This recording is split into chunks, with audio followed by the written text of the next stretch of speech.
Halo kawan-kawan, jumpa lagi dengan saya Ridwan First, dan di sini saya bakal bahas bagaimana cara analisa yang tepat dalam menangani kasus HP yang mati total. Dan di tangan saya ini ada Samsung A03s. Nah, ini punya salah satu user saya yang info dari pemiliknya itu HP ini habis kena air, habis kerendam air itu ya. Habis kerendam air terus sempat hidup kurang lebih 20 menit, setelah itu mati dan sampai sekarang pun masih mati. Dan sini seperti yang kalian bisa lihat di sini HP-nya sudah saya bongkar semua ya, casing sudah saya bongkar, kamera dan kaleng-kalengnya pun sudah saya bongkar. Ini sudah saya kerjakan tapi belum selesai proses pengerjaannya.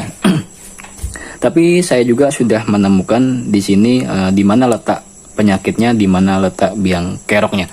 Jadi di sini saya bakal kasih tahu ke kalian poin-poin pentingnya aja. Saya bakal kasih tahu ke kalian inti-intinya. Jadi supaya kalian supaya kalian tuh mudah dalam analisanya. Jadi bukan untuk di Samsung A03s saja ya, untuk di semua Android ya.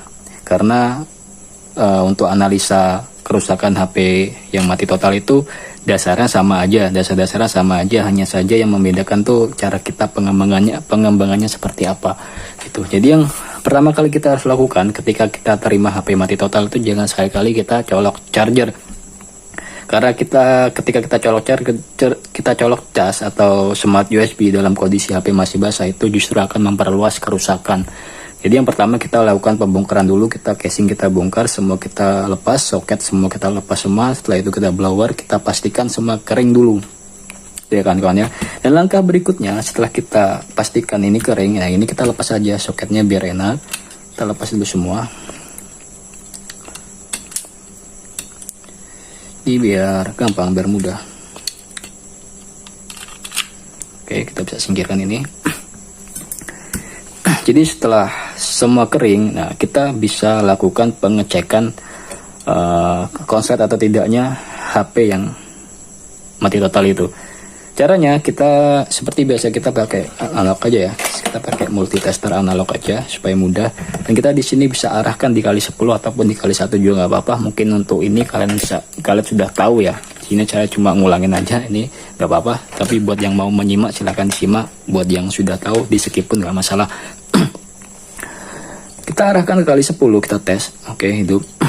Dan di sini ya kawan-kawan ya, di sini biasanya di konektor baterai itu di sini ada logo plus dan ada logo min. Dan kalau di sini dia ada logo plus, tidak ada logo min ya, kita bisa tengok di soket baterai ini. Ini kan ada nih. Aduh. Ada plus sebelah kanan dan min sebelah kiri.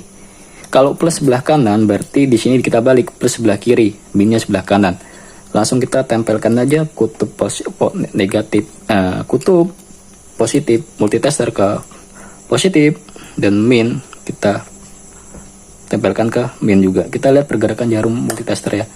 Kita lihat, oke, bergerak. Ini artinya bagus, tapi belum tentu ya. Taruh coba gini, plus ke plus, min ke min, atau bisa juga min ke body atau grounding sama dengan min, itu sama aja. Ini bagus, tapi belum tentu. Kalau kita balik plus ke min ke plus, ini harusnya tidak bergerak sama sekali ya. Harusnya tidak bergerak sama sekali. Kita coba cek. Tuh. Dia gerak tapi dikit banget, yang bisa kalian lihat. Gerak tapi dikit banget. Nah, kalau kita temukan kasus yang seperti ini, kita gerak tapi dikit banget, itu artinya kita bisa sedikit kita simpulkan bahwa HP ini mengalami konslet kecil. Lalu langkah selanjutnya seperti apa? Langkah selanjutnya kita cek menggunakan power supply. Jadi berurutan, multitester, power supply. Power supply itu hukumnya wajib, karena di power supply kita bisa menentukan di mana letak kerusakan pada handphone yang mati total ini. Jadi supaya kita nggak salah vonis dan supaya kita enak dalam menganalisanya. Dan di sini saya menggunakan power supply yang 1 ampere ya. Nah, kita bisa setting jarumnya ke 4 volt, kurang lebih 4 volt, 3,8 sampai 4 volt. Kita bisa setting menggunakan ini. Kalian tidak tahu lah ya, ke 4 volt. Ya, kurang lebih 4 volt. Oke. Itu 2, 3, 4 ya. Paham nggak? Ini 0, 1, 2, 0, 1, 2, 3, 4. Ini 4 volt. Setelah kita setting ke 4 volt, lalu kita beralih ke handphonenya. ke mesin HP-nya. Jadi kita pakai multi tester yang belum. Kita ambil ini, kita pakai pinset biar enak. Ini. Kita pakai pinset ya, biar enak. Ini plus ya, ini min. Ini min power supply kita tempelkan di body ya. Tempelkan kita di body minnya. Lalu yang plus ini kita tempelkan ke konektor baterai yang plus juga. Kita lihat ada pergerakan atau enggak. Kita tempelkan. Nah, situ kalian bisa lihat ada pergerakan sedikit. Tuh. Di kurang lebih 0,02 ya, dikit banget. Tuh. Ini coba kita biar enak, kita gini aja. Kita gini dulu, setelah itu kita tempel ini. Nah, power supply bergerak ya, dikit banget. Nah, kita coba sambil tekan tombol power, apakah ada pergerakan di jarum power supply? Nah, ternyata tidak, teman-teman ya. Kalau tidak ada pergerakan seperti ini kemungkinan bisa terjadi kerusakan konslet di jalur feedback. Kemungkinan tapi ya. Oke, kita lepas. Jadi sebelumnya saya terangkan buat kawan-kawan semuanya. Tadi kan bergerak tuh di sini 0,02, kecil banget, nggak sampai 0,2. Jadi cara kerja handphone itu ya ini ketika jarum tuh bergerak dari 0 sampai 0,2 itu artinya IC power sudah bekerja dengan baik ya. 0 sampai 0,2 lebih dikit itu IC power sudah bekerja dengan baik. Kalau kita lihat jarum ini bergerak ke dari 0,2 sampai 0,4 ya, lebih dikit lah, itu berarti CPU-nya juga sudah bekerja dengan baik. Selanjutnya 0,4 sampai 0,6 artinya eMMC-nya juga sudah bekerja dengan baik. Tapi yang tadi kita lakukan pengecekan itu dia hanya 0,02 ini gantung, itu pun gantung ya. Artinya di sini ini bisa jadi ada kerusakan di jalur feedback, bisa jadi juga kerusakan di jalur IC power. Karena apa? Karena 0 sampai 0,2 itu adalah analisa jalur IC power. Ketika di sini tidak ada tegangan, artinya IC power pun bermasalah. Dan kalau jarum yang gantung juga ya, itu juga bisa ada kemungkinan di jalur feedbacknya yang bermasalah. Oke, sekarang kita kembali ke mesinnya, kita cek ya. Oke teman-teman, tadi kita sudah ketahui bahwa tadi ketika dicolok di power supply itu hanya bergerak dikit banget dan gantung, dan ketika ditekan tombol power pun tidak ada respon sama sekali. Kalau gantung dikit banget itu ya bisa ada kemungkinan di jalur feedback dan bisa juga ada di IC power. Jadi kita lakukan pengecekan satu persatu. Jadi caranya seperti yang saya lakukan tadi ya kawan-kawan ya. Kita bisa lihat di skema untuk A03S, ini jalur feedback ya. Nah, kita bisa lihat di jalur VPH power. Jalur VPH power ya, ini kan mengarah dari feedback ke VPH power kan. Mana sih? Oh ini. Nah ini. Nah kalian bisa lihat komponen ini kawan-kawan ya. Komponen ini itu yang ini nih. Nah di sini saya sudah lakukan pembongkaran pada kaleng ya. Kalengnya udah saya bongkar. Nah yang ada di gambar ini tuh nih di sini di area ini. Nah sini kan sudah menunjukkan nih ada jalurnya nih dari kapasitor ini ke sini terus naik ke sini, ya kan? Naik ke sini terus tuh turun lagi ke sini sampai sini. Nah itu kita bisa lakukan pengecekan di situ. Kita lihat apa ada yang konslet atau tidak, ya. Apakah ada kapasitor yang short atau enggak. Nah kita pakai yang digital sekarang. Kita pakai yang digital.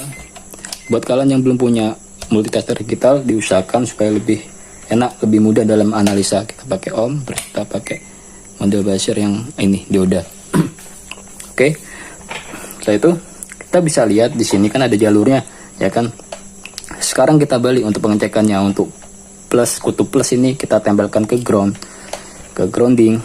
Nah ya, yang main ini kita bisa gunakan untuk pengecekan. Kita mulai dari yang awal tadi ini ya. Ini jalur VPH power, jalur VBAT ke VPH power. Karena tadi kan harusnya di power supply gantung kan 0,02 kecil banget, jadi itu ada kemungkinan kerusakan di VBAT kalau gantung kecil gitu.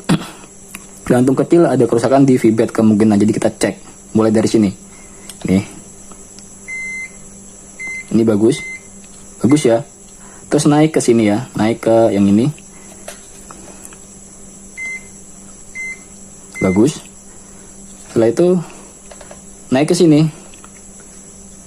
Bagus. Tidak ada kebocoran. Turun ke sini.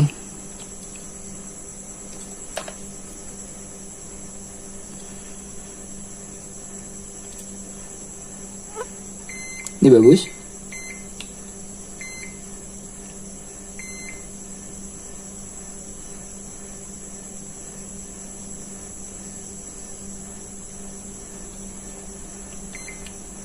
Jadi ini bagus semua kawan-kawan ya. Dia untuk jalur VBAT di VPH power itu bagus semua. Ini tetap harus kita lakukan pengecekan ini Kak, itu. Ini bagus. Oke. Setelah kita tahu ini area VBAT, area VPH power ya. VPH power. Setelah kita pengecekan di sini, kita bagus ya pengecekannya, kita bisa beralih ke langkah berikutnya, yaitu ke IC power. IC power di area IC power. Nah, ini area IC power. Nah, ini juga kalengnya sudah saya lepas ya kawan-kawan ya. Jadi untuk pelepasan di kaleng itu saya tidak merekomendasikan pakai di congkel-congkel tuh ya, karena berpotensi itu nanti nyentuh komponen-komponen kecil lainnya, itu malah akan menyebabkan kerusakan lain malah. Jadi lebih baik kalau kalian bisa itu kalian blower aja, itu malah lebih sempurna hasilnya tuh, bersih dan tidak ada coakan-coakan gitu kan.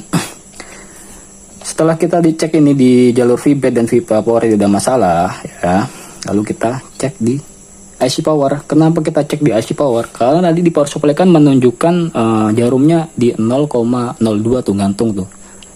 Kalau IC power kan bekerja ketika 0,2 lebih dikit. Nah, itu IC power sudah bekerja. Tuh, ketika di bawah 0,2 ampere, maka IC powernya diindikasikan bermasalah. Jadi kita cek. Ini ya. Nah, ini sama ya mesinnya ya. Sama. Nah, bisa kalian lihat di sini ya, kawan-kawan ya. Ini adalah IC power. Ini IC power. Nah, ini di sini tuh. Nih. Kita bisa lihat jalurnya. Oke, itu. IC powernya MTK 6357 CRV. Nah, kita bisa lihat jalurnya ya, kawan-kawan ya. IC power nih turun nih. Terus ke kapasitor ini, kapasitor 2 ini tuh. Ada gambarnya kan? Kita lihat aja gambarnya, kita lihat skemanya. Ada garis hijau, kalian bisa lihat. Tuh. Ini ya. Turun ke sini.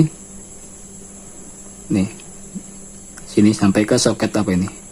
Kita LCD atau board ini enggak lupa. Nah, ini kita langsung aja cek di jalur ini. Sama seperti tadi, caranya sama. Yang plus kita taruh di ground, dan yang min kita untuk lakukan eksekusi. Jadi dari awal, dari sini coba kita cek dari sini.